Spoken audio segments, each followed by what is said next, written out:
नमस्कार दोस्तों, knowledge stream और सेंटर ऑफ लर्निंग में आपका स्वागत है। आपके एग्जाम प्रिपरेशन को और बेहतर बनाने की तरफ एक कदम। दोस्तों, नॉलेज स्ट्रीम की पॉलिटी की क्वेश्चन आंसर सीरीज है। इसमें हम पॉलिटी से आए हुए स्पेसिफिक तौर पर अगर हम बात करें तो ऐतिहासिक पृष्ठभूमि यानी हिस्टोरिकल बैकग्राउंड से जो भी क्वेश्चन प्रतियोगी परीक्षा में पूछे गए हैं उनके बारे में हम डिस्कशन कर रहे हैं, उनको हल कर रहे हैं, उनके साथ साथ और तथ्यों को भी शामिल कर रहे हैं ताकि ये जो तथ्य हैं ये आपके लिए लाभदायक हो और भविष्य में अगर और क्वेश्चन भी इनसे बनता है इन तथ्यों से इंक्लूड करके तो आप उसको कर लें। तो उसी सीरीज में ये छठा लेक्चर है और इसमें आज हम डिस्कस करेंगे भारत सरकार अधिनियम 1858 यानी government of India act 1858 sorry.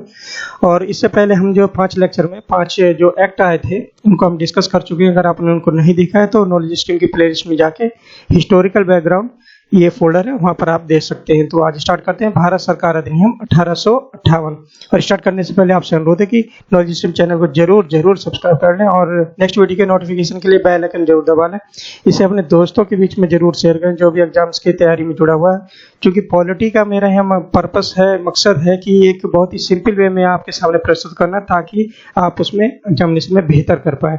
चलिए स्टार्ट करते हैं आज का पहले सवाल से। क्या है भारत सरकार अधिनियम 1858 की मुख्य विशेषताएं देख लेते हैं। पहले, भारत सरकार अधिनियम 1858 ब्रिटिश संसद का एक अधिनियम था जिसने ईस्ट इंडिया कंपनी की सरकार और उसके जो क्षेत्र थे उनको ब्रिटिश क्राउन को स्थानांतरित कर दिया गया था। नंबर 2, भारत में ब्रिटिश क्षेत्रों पर कंपनी का शासन समाप्त हो गया था। तो ऑप्शन देख लेते हैं। ऑप्शन ए है केवल एक सही है, ऑप्शन बी केवल 2 सही है, ऑप्शन सी 1 और 2 दोनों सही हैं और ऑप्शन डी पक्ष में से कोई नहीं।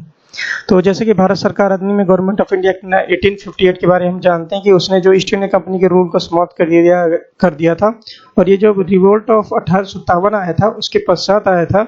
और इस तरीके से जो ब्रिटिश संसद का एक अधिनियम था जिसने ईस्ट इंडिया कंपनी की सरकार और क्षेत्रों को ब्रिटिश क्राउन को स्थानांतरित कर दिया था। अब यहाँ पर जो British east India basically British India था, पूरा ब्रिटिश भारत था, उस पर जो है क्राउन का अधिकार हो गया था और ब्रिटेन की संसद का अधिकार हो गया था और ब्रिटिश के क्षेत्र पर कंपनी का शासन समाप्त हो गया। दोनों ही स्टेटमेंट यहाँ पर सही है। तो करेक्ट आंसर है ऑप्शन सी, 1 और 2 दोनों सही हैं।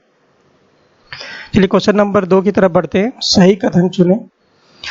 ब्रिटेन के प्रधानमंत्री पामर स्टोन ने ब्रिटिश भारतीय सरकार को ब्रिटिश क्राउन को स्थानांतरित करने के लिए संसद में 1898 के विधेयक पेश किया था। ये पहला स्टेटमेंट है। दूसरा क्या है, बाद में एडवर्ड हेनरी स्टेनली जो कि बाद में भारत के लिए राज्य के पहले सचिव बने थे, मतलब secretary of state of India जो एक पोस्ट है इसमें 1858 के एक्ट में एक नई पोस्ट क्रिएट की थी, उसके जो पहले सचिव थे फर्स्ट सेक्रेटरी कौन थे, वो एडवर्ड हेनरी स्टेनली ही थे। उन्होंने एक बिल पेश किया था जो मूल रूप से शीर्षक क्या था उसका कि भारत की बेहतर सरकार के लिए एक अधिनियम यानी act for the better government of India, Bharat की बेहतर सरकार के लिए एक अधिनियम। इसका एक जो शीर्षक था गवर्नमेंट ऑफ इंडिया एक्ट यानी भारत सरकार अधिनियम 1858 का, उसका शीर्षक ये था और ये 2 अगस्त 1858 को पारित किया गया था और बाद में इसको ही भारत सरकार अधिनियम 1858 कहा जाने लगा। तो ये दोनों ही स्टेटमेंट देखते हैं क्या है और ऑप्शन देख लेते हैं।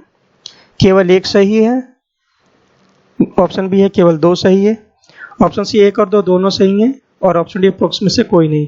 तो जो पहला स्टेटमेंट है, सबसे पहले जो उस समय ब्रिटेन के प्रधानमंत्री थे पामर स्टोन, उन्होंने ही संसद में जो बिल पेश किया था गवर्नमेंट ऑफ इंडिया एक्ट या भारत सरकार अधिनियम 1858 के रूप में, लेकिन बाद में उनकी सरकार गिर गई थी और वो बिल लैप्स हो गया था। उसके पश्चात जो एडवर्ड हेनरी स्टेनली ने बिल पेश किया दोबारा और उसको शीर्षक दिया था भारत की बेहतर सरकार के लिए अधिनियम और ये फिर फाइनल पास हुआ और इसी को ही भारत सरकार अधिनियम 1858 कहा जाने लगा।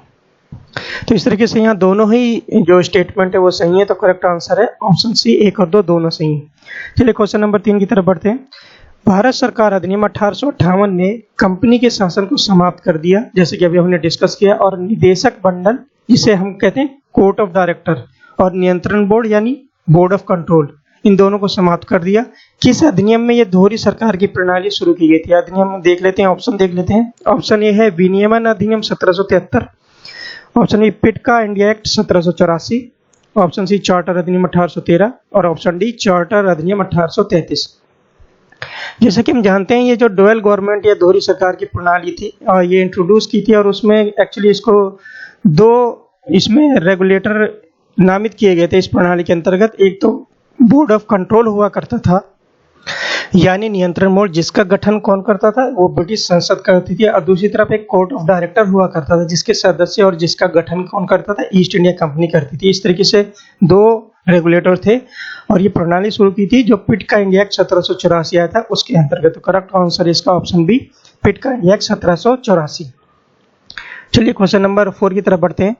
भारत सरकार अधिनियम 1858 में राज्य के सचिव की भारतीय परिषद के लिए एक प्रावधान किया गया था, जैसा मैंने अभी डिस्कस किया। इसको इंग्लिश में secretary of state for India, secretary of state for India, यानी राज्य के सचिव की भारतीय परिषद, इसका एक पद नाम दिया गया था।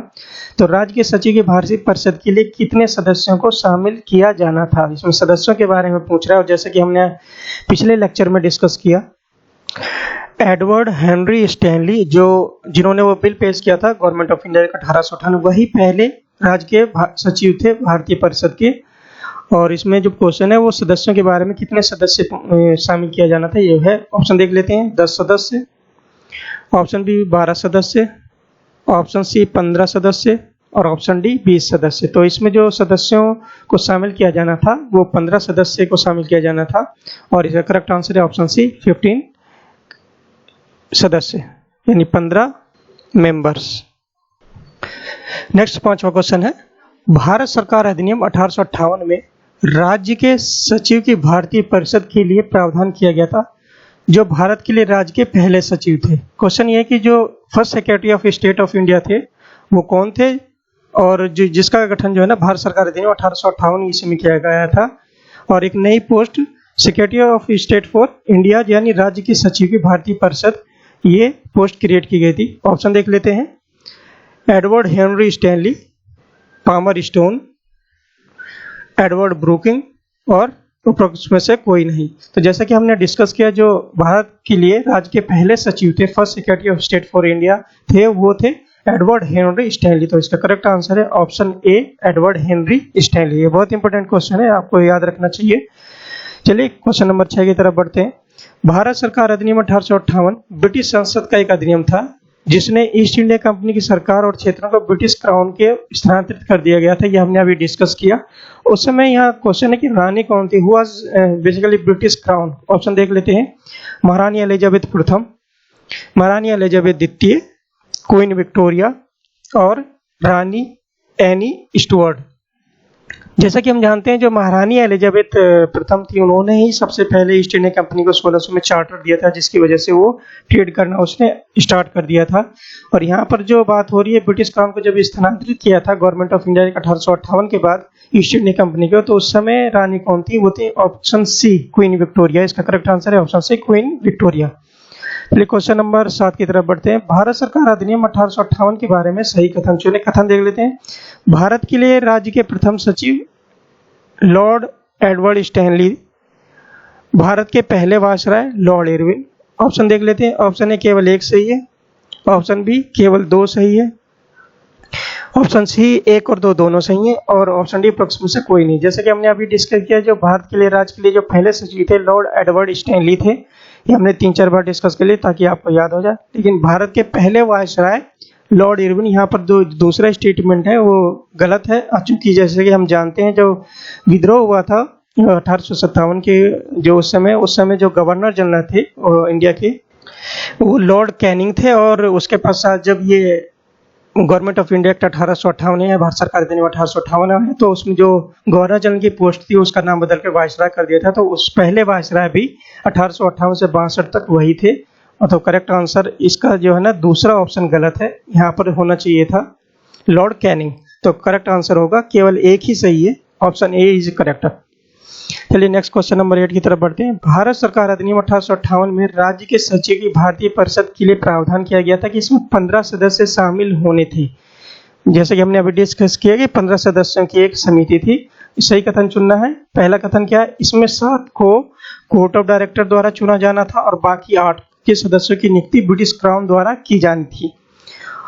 दूसरा स्टेटमेंट है, इसमें 8 को कोर्ट के डायरेक्टर द्वारा चुना जाना था और बाकी 7 को जो है ना ब्रिटिश क्राउन द्वारा उनकी नियुक्ति की जानी थी। जो 15 सदस्य उनको 2 पार्ट में डिवाइड कर दिया गया। तो पहला स्टेटमेंट में 7 कोर्ट ऑफ डायरेक्टर जो ईस्ट इंडिया कंपनी जिसका गठन करती थी, और 8 को ब्रिटिश क्राउन द्वारा नियुक्त किया जाना था। दूसरे स्टेटमेंट में यही रिवर्स हो गया। तो ऑप्शन देख लेते हैं, केवल 1 सही है, ऑप्शन बी केवल 2 सही है, ऑप्शन सी 1 और 2 दोनों सही है, और ऑप्शन डी उपरोक्त में से कोई नहीं। तो जो 15 सदस्य शामिल थे उसमें से 7 को, यानी जितने कम सदस्यों को कोर्ट ऑफ डायरेक्टर नियुक्त किया करता था और बाकी 8 को ब्रिटिश क्राउन नियुक्त किया करती थी। इससे पता चलता है कि ब्रिटिश क्राउन जो है ना, इस पर अपना आधिपत्य ज्यादा शामिल किया करती थी, ज्यादा हक जताती थी। तो 8 ज्यादा सदस्यों को ब्रिटिश क्राउन नियुक्त किया करती थी। इसका स्टेटमेंट पहला ही सही है, तो केवल ए सही है, ऑप्शन ए। चलिए नेक्स्ट क्वेश्चन नंबर 9 की तरफ बढ़ते हैं। भारत सरकार अधिनियम 1858 ने पूर्व की ईस्ट इंडिया कंपनी की कौन सी कुख्यात नीति समाप्त करती थी? ऑप्शन देख लेते हैं। ऑप्शन ए है डॉक्ट्रिन ऑफ लैप्स, जिसको हड़प नीति भी बोलते हैं, या सहायक गठबंधन की नीति, जिसको सब्सिडरी अलायंस की नीति भी बोला जाता है, गाजर और छड़ी की नीति, कैरेट और स्टिक पॉलिसी जिसको बोला जाता है, और उपरोक्त में से कोई नहीं। जैसे कि हम जानते हैं कि भारत सरकार अधिनियम 1858 जो एक्ट आया था, उसने जो उससे पहले जी एक जो लॉर्ड डलहौजी थे, जिनका कार्यकाल अवधि एज ए गवर्नर जनरल था 1848 से 1856 ईस्वी तक, उन्होंने एक नीति लाई थी डॉक्ट्रिन्स ऑफ लैप्स या हड़प नीति। इसके तहत अगर किसी राजा का कोई वंशज या हायर नहीं हुआ करता था तो उसका राज्य अपने ब्रिटिश इंडिया में शामिल कर लिया करता था। तो इस अधिनियम ने उसको समाप्त कर दिया था और राजाओं को स्वतंत्र रूप से अपने जगह बने रहने के लिए कहा गया था और उन पर कोई हस्तक्षेप न करने का बात कही गई थी। तो इसका करेक्ट आंसर है option A, doctrine of lapse या हड़प नीति। बहुत इंपॉर्टेंट क्वेश्चन है, एग्जामिनेशन पॉइंट ऑफ व्यू से भविष्य में आने की पूरी संभावना है। दोस्तों इस तरीके से हमने ऐतिहासिक पृष्ठभूमि यानी हिस्टोरिकल बैकग्राउंड जो सीरीज चल रही है उसमें जो छठा लेक्चर है, इसमें हम भारत सरकार अधिनियम 1858 के बारे में हमने डिस्कस किया और बहुत ही महत्वपूर्ण तथ्यों को शामिल किया, और जो भी एग्जामिनेशन पॉइंट ऑफ व्यू से बहुत महत्वपूर्ण है और एग्जाम्स में आए हुए तथ्य हैं। अगर आपको लेक्चर कैसा लगता है प्लीज़ कमेंट बॉक्स में जरूर कमेंट करिएगा, और अगर अच्छा लगता है कि लाइक बटन जरूर दबाइएगा, और जाते जाते नॉलेज स्ट्रीम को सब्सक्राइब करना ना भूलें। नॉलेज स्ट्रीम से जुड़ने के लिए धन्यवाद।